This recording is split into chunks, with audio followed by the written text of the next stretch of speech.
Hi everyone. We continue the lesson on Macbeth, Act 2, specifically Act 2, Scene 3, Part 2. Now remember that Macduff has arrived at the castle and he's taken by the porter to Macbeth. Macbeth takes him up to Duncan's chamber. Macduff is supposed to wake Duncan on the morning so that he can go away from the castle. Now Macduff returns from Duncan's chamber where he has discovered the body of the murdered Duncan when he went to wake Duncan. Re-enter Macduff. Oh, horror, horror, horror! Tongue nor heart cannot conceive nor name thee. Macbeth and Lennox. What's the matter? Confusion now hath made his masterpiece. Most sacrilegious murder hath broke ope the Lord's anointed temple, and stole thence the life of the building. What is it you say? The life? Mean you his majesty? Approach the chamber and destroy your sight with a new gorgon. Do not bid me speak, see, and then speak yourselves. Exeunt Macbeth and Lennox. These were lines 62 to 72. Now, I imagine that Macbeth starts calling out the moment that he exits Duncan's chamber. Now, remember, Duncan's chamber would on stage most probably be on the upper level. So Macbeth still standing below, or he went downstairs after showing Macduff the chamber. And then now when he exits from those doors of the chamber, he starts calling out immediately. And Macduff and Lennox and the others who are standing here below, Macbeth and Lennox and the others standing here below, they then respond. And he calls them up as well. He seems to be so horrified that he can at first find no words for what he observed. It seems as though Macduff is saying that confusion, which is personified, has been successful in creating chaos.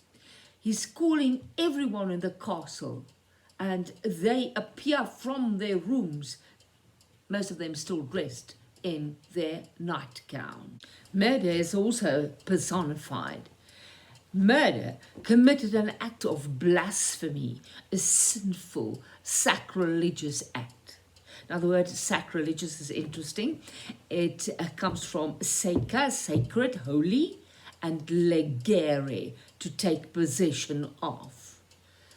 So murder has taken possession of that which is holy. Murder has broken open God's holy, blessed, ordained temple and has taken stealthily the life of the building from it. This is an extended metaphor for the king, God's representative on earth, comparing the king's body to a building. It indicates the vast impact the murder of the rightful king will have on Scotland.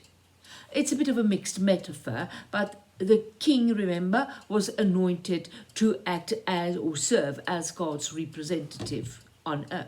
Now, with the idea of the building being the king's body, it is then the temple that is anointed. This refers to the heinous sin of laying a hand upon the anointed king. It is called regicide.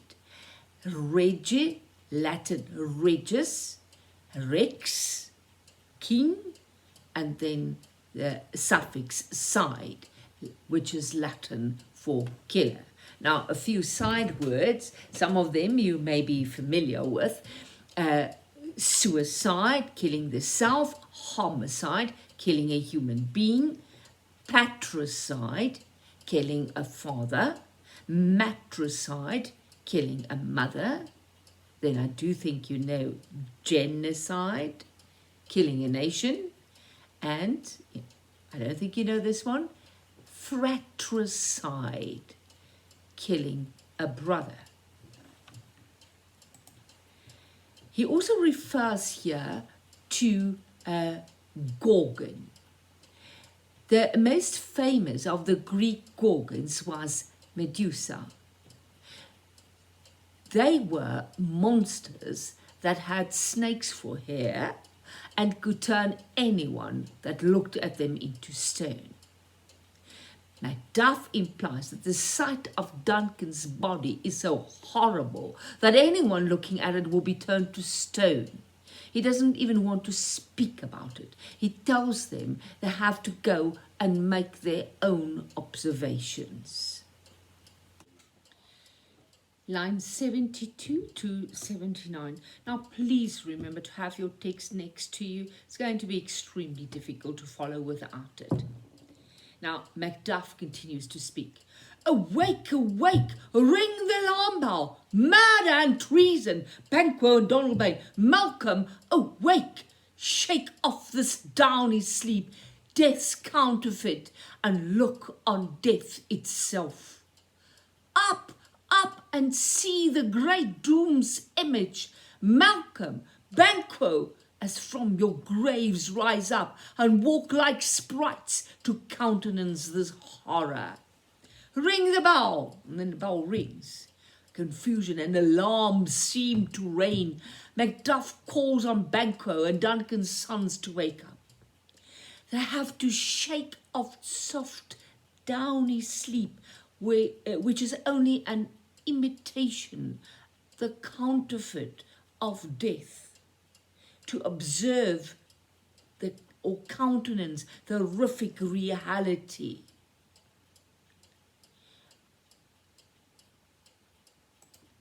They must observe the image of the day of judgment or doomsday. Malcolm and Donalbain must rise as if from the grave because of the image of death being, or sleep being like death, and walk like spirits.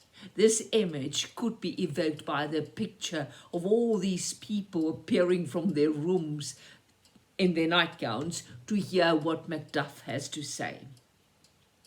Lines 79 to 81. Enter Lady Macbeth. Now remember, the last time we saw Lady Macbeth was at the end of the previous scene when she told Macbeth that they should go to their room because of the knocking at the gate, and that they should then dress up in their nightgowns so that if people wake them up, it would seem as though they had been to bed. So now she comes from their bedroom as though waking up from a night's sleep. What's the business that such a hideous trumpet calls to parley the sleepers of the house? Speak, speak! When the bell is rung, Lady Macbeth enters and is all pretended innocence. She wants to know what cause there is for such an uproar. She refers to parley. Now, this parley is the discussion that a representative from each army conducts before engaging in battle. She implies that the noise is as much as that of a trumpet that heralds the commencement of the talks before battle. Now, the idea basically was that these two armies would line up opposite each other, and then the trumpet would be blown and a representative would ride out from this army and one from this army, and they would meet up in the middle, and they were supposed then to try and make peace to prevent the armies from going into battle. Now, I think actually it didn't work very often because these two armies were already psyched up for battle, and then their representatives rode off to try and make peace. I don't think that would sit very well with the people. So basically what happened was then, are you for peace? Are you for peace? No. Okay. Then you are hideous. They start slinging insults at each other to get angry enough at each other to start the fight, whereas just now they've been speaking to each other. The noise then, therefore, seems to be as much as that when the trumpet calls the commencement of the talks before the battle. Lines 81 to 84, Macduff's response. When Lady Macbeth appears, he's so concerned for her well-being. "Oh, gentle lady, it's not for you to hear what I can speak. The repetition in a woman's ear would murder as it fell." Banquo comes in. "Oh, Banquo, Banquo, our royal master's murdered." "Well, alas, what? In our house?" "Too cruel anywhere. Dear Duff, I prithee, contradict thyself and say it is not so." It's quite ironic that Lady Macduff tries to protect Lady Macbeth against the violence that he is about to speak about. I mean, who is the instigator of this violence? He says if a woman hears it, she will be murdered by the news. When Banquo enters, Macduff turns to him to inform him of the murder, and Lady Macbeth pretends to be so shocked and, acting as a concerned hostess, was worried that her guest was hurt while in her care, that he had come to harm while in her care. She expresses her concern. Banquo says it's horrible anyway. He then pleads with Macduff to say it's not the truth. He uses a term of endearment when calling on Macduff by abbreviating Macduff's name to Duff.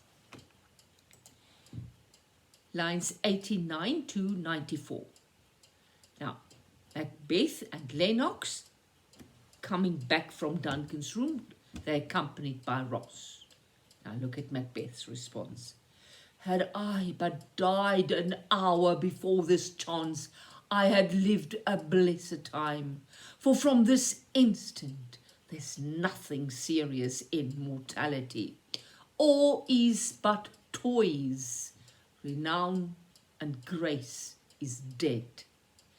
The wine of life is drawn, and the mere lease is left this vault to brag of."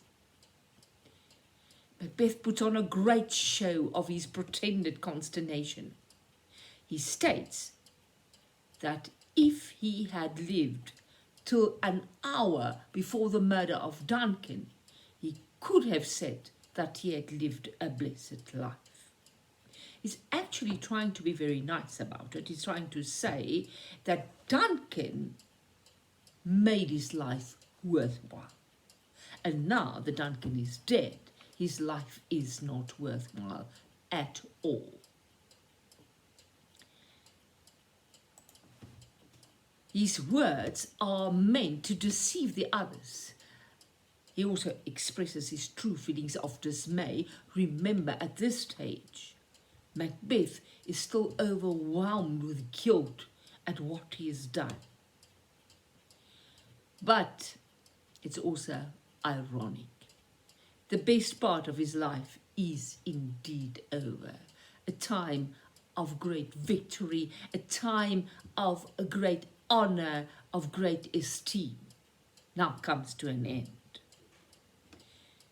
Now he says from now on, there's nothing in human destiny that matters. Just look at the lines again. From this instant, there's nothing serious in mortality. All is but toys, as trivial, as unimportant as toys. Renown, fame, and grace, mercy is dead. Now look at the next image. The wine of life is drawn, and the mere lees is left this vault to brag of.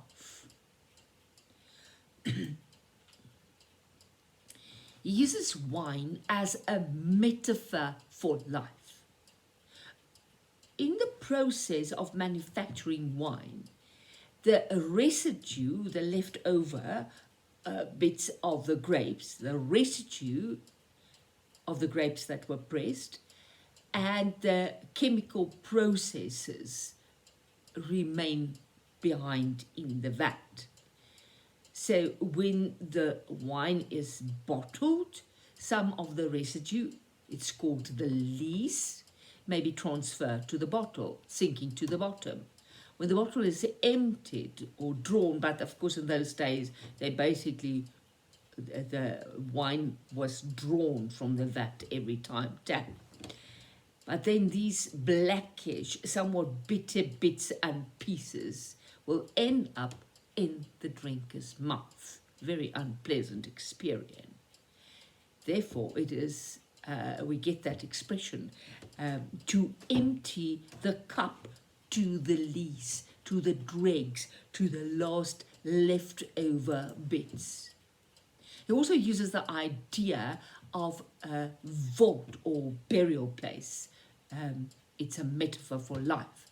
Now that Duncan is dead, life on earth has become as devoid of life and meaning as a grave. Everything that is left is meaningless, as without value as the lees. The lees being then of no value. Actually, the idea that the vault has only the lees to brag of is meant as a bit of sarcasm. Lines 95 to 105 enter Malcolm and Donalbain.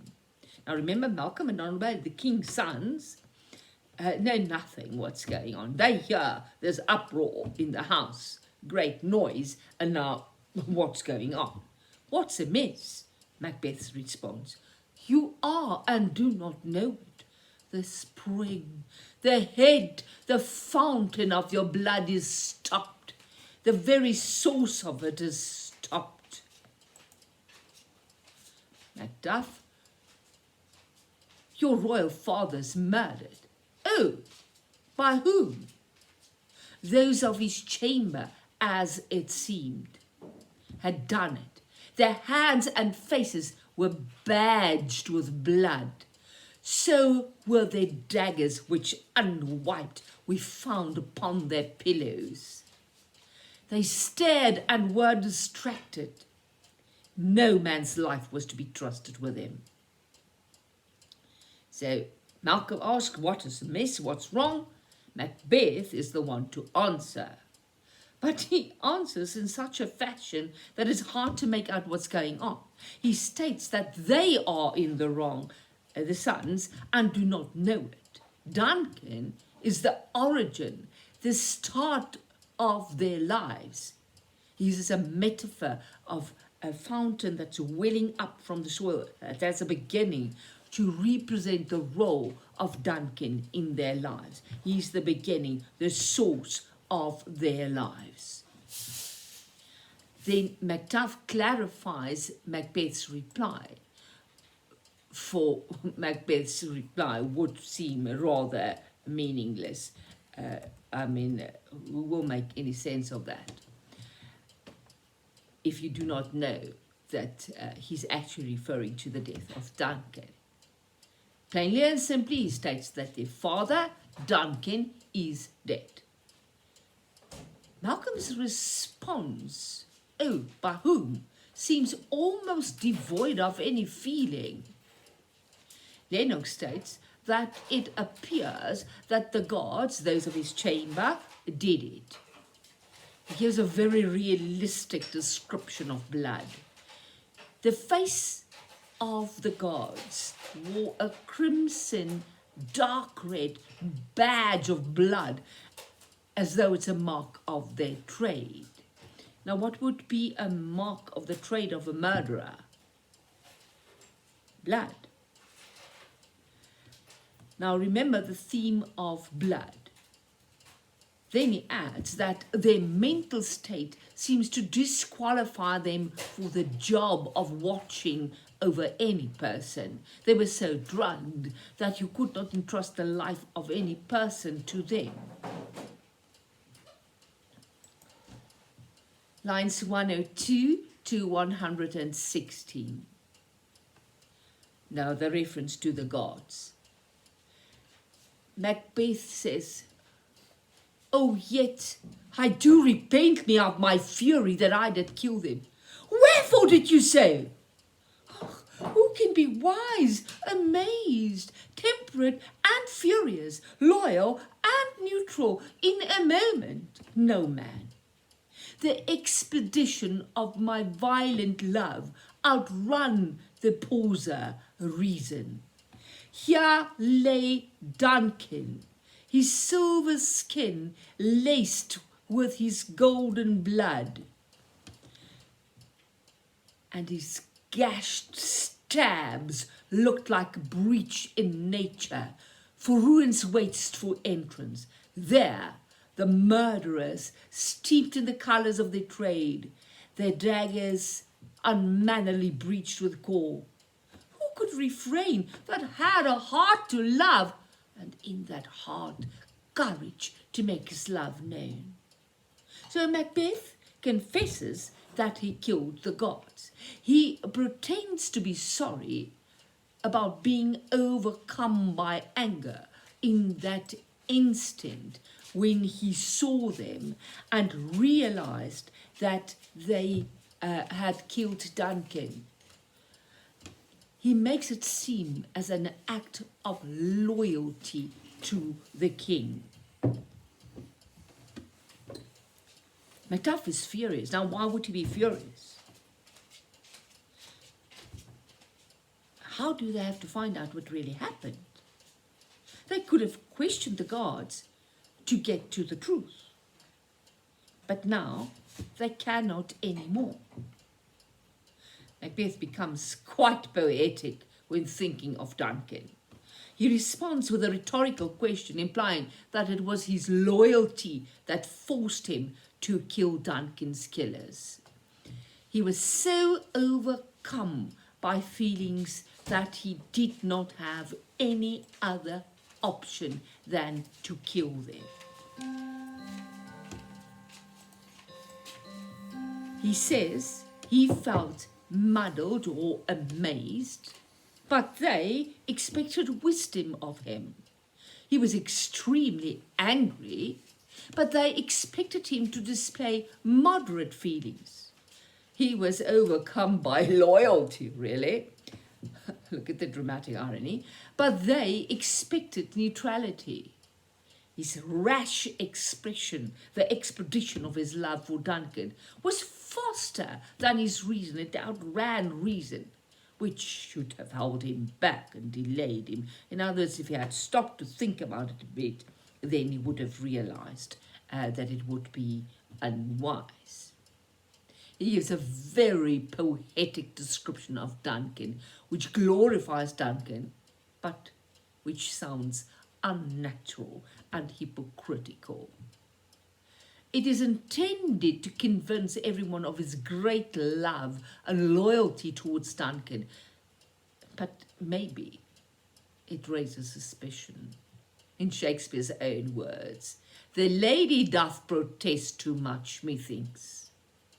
Now, the intention of these words in the play Hamlet is somewhat different, but the meaning is the same. If you overdo it in an attempt to convince others, it loses its effect. Or it may even convince people of the opposite. Macbeth uses imagery of blood as well as images of clothing in the next part. First of all, he says Duncan's skin was silver. It's a sign of royalty, and he says it was partially covered by his golden blood, also that idea of wealth and royalty. But he says it's like lace that covers the skin only partially. So the blood ran over his skin. It's red of the blood, and then you could see parts of the skin underneath it. He says that the stab wounds that Duncan received was like a breach in the walls of the castle made by a battering ram. Now remember, if a castle's walls are stormed by an army, they use a battering ram, a huge log for instance, and it would pound and pound and pound again against this wall until it would break open, and then the enemy would be able to enter into the castle walls, or behind the castle walls. So the breach then gives the enemy the opportunity to enter. In this case, ruin, destruction was given the opportunity to enter and cause destruction. On the one hand, he saw the body of Duncan and was so angered by it. On the other, he saw the murderers. Now note, he doesn't say the alleged murderers. He wants to emphasize the idea that they believe it is the gods who were responsible for this. In other words, by calling them the murderers outright, he reinforces that idea. The murderers who were wearing the colors of their trade, the blood. Their daggers wore trousers or breeches of blood. Of course, this is also a personification. The only way he saw fit to show his love was to kill the gods. Again, he tries to emphasize that idea that it was an expression of love. Lady Macbeth then seems to faint, and she calls out, "Help me hence, ho! Look to the lady." And now, while that's happening, Malcolm and Donalbain speak to each other. Why do we hold our tongues that most may claim this argument for ours? What should be spoken here? Where our fate hid in an auger hole may rush in and seize us. Let's away, our tears are not yet brewed, nor our strong sorrow upon the foot of motion. So Lady Macbeth pretends to faint, most probably to divert attention from Macbeth. She is afraid that by expressing his feelings in such extreme terms, Macbeth would seem false, pretentious, and raise suspicion. It could be that she's really fainting, and then it can indicate that she feels the worst part of their enterprise, their undertaking, is over and the tension is released. While everyone's attention is drawn to Lady Macbeth, Malcolm and Donalbain then speak in private in an aside. Now remember the theatrical convention where the group of people would still be on stage and they would be engaged in their own private conversation, and then in this case Malcolm and Donalbain have the ability to have their own private conversation. Malcolm questions the glib, the smooth reaction of the Macbeths, who are ready to express their sorrow. But the two of them, the sons, who are the most closely touched by this death, do not say anything. They actually appear to be unemotional. Donalbain feels that actually they dare not say anything, as it may cause greater danger to themselves. Their fate may be a bad fate that is hiding in a narrow drilled hole, an auger hole. An auger looks almost like a corkscrew like a miniature auger. And it drills a narrow hole. And he says, in there, some danger may be hiding for them. He says they should rather leave and so try to save themselves. They have not yet had time to brew their tears. You know, like tea that is left to infuse so that it grows stronger. Their tears will grow stronger. They'll be able to express that better. Malcolm adds that their own strong sorrow has not yet begun to express itself. Lines 123 to 130. Banquo draws attention again to Lady Macbeth. Look to the lady. And then, when Lady Macbeth is carried out, when we have our naked frailties hid that suffer in exposure, let us meet and question this most bloody piece of work to know it further. Fears and scruples shake us. In the great hand of God I stand, and thence against the undivulged pretence I fight of treasonous malice. And so do I, so all. Macbeth. Let's briefly put on manly readiness and meet in the hall together. And then everybody responds, well contented, exeunt all but Malcolm and Donalbain. Lady Macbeth is carried off stage to recover from a real or imaginary fainting fit. Interesting enough, it's Banquo who's the first to make plans. He says that they should go and dress their naked bodies that are frail or weak. They suffer from the cold when without covering. Remember, they're still in their night dresses. Now, I mean, the purpose of clothing is to protect our bodies, but it can also give the impression that they are all still vulnerable. It can be easily murdered. Once they've done that, they should meet up and discuss or investigate the bloody piece of work, the murder, to get to know more about it.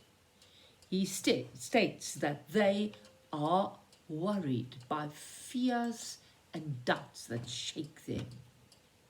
He submits himself to God's will and puts himself at God's disposal.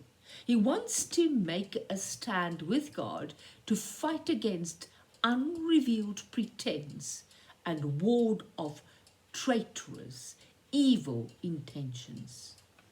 Maybe he's thinking about the possibility that Macbeth may be tempted to kill Malcolm as well in order to secure the crown. The unrevealed evil intentions. Now look at the rhyme words in this part. He says, in the great hand of God I stand, and thence against the undivulged pretense I fight of treasonous malice. You see the hand, stand, thence, pretends. And of course, rhyming words give it a great emphasis.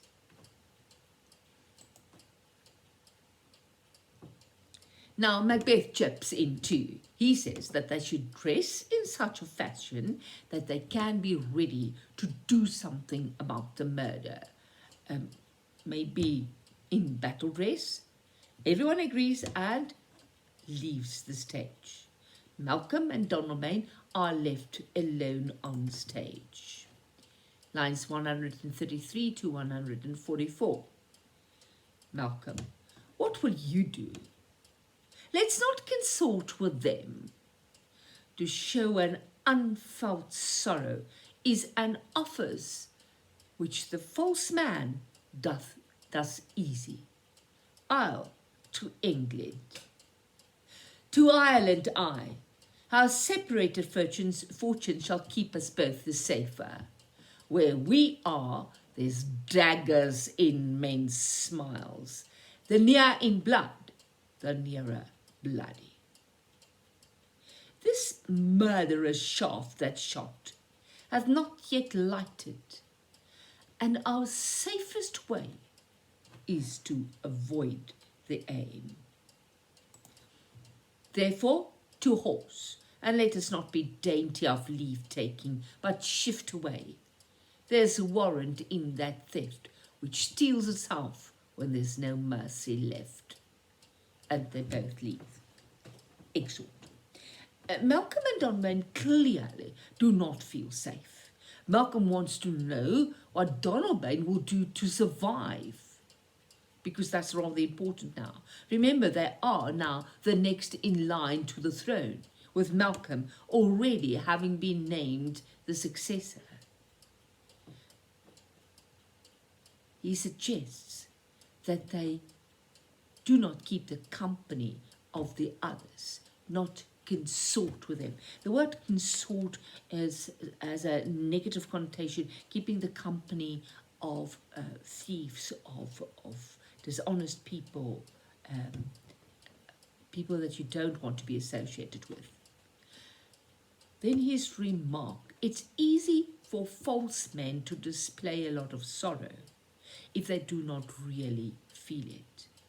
He's most probably mistrusting Macbeth already, and therefore alluding to Macbeth's excessive display of emotion. He announces that he will flee to England in order to protect himself. Donalbain announces that he will go to Ireland. It will be better for the continuance of the bloodline if they go to separate places, so that if the one is killed, the other one has the opportunity to survive. But here in Scotland, where they are, men's smiles contain daggers. This is, of course, a metaphor, but which theme is this? People smile, they look as though they are positive towards you, but there are daggers in their smiles. In other words, they can hurt you. So, appearance versus reality once more. The near in blood, the nearer bloody. Donalbain means that the closer a person is related to Duncan, sharing the same blood, the more likely he is to be killed or to have his blood spilled. Malcolm uses an extended metaphor related to archery. Archery, shooting with bow and arrow again. Now, the shaft of the arrow that has been released from the string of the bow has not yet landed. In other words, that arrow went through Duncan, but it has not yet found its target. Others may still be the target. Thus, more deaths will follow in order for the arrow to achieve his aim. Now, remember, after Duncan declared that Malcolm was the successor to the throne, Macbeth, in an aside, said that Malcolm was an obstacle in his way, that he had to jump over or else fall flat on it. It is lying in his way, he said. The safest way to escape being pierced by that arrow seeking its target is to avoid getting in its way. Right now, that would mean to mount their horses and get out of reach of the murderers, to get themselves out of harm's way. They should not even wait to behave with the right decorum, make excuses and say goodbye properly. They should just hurry off.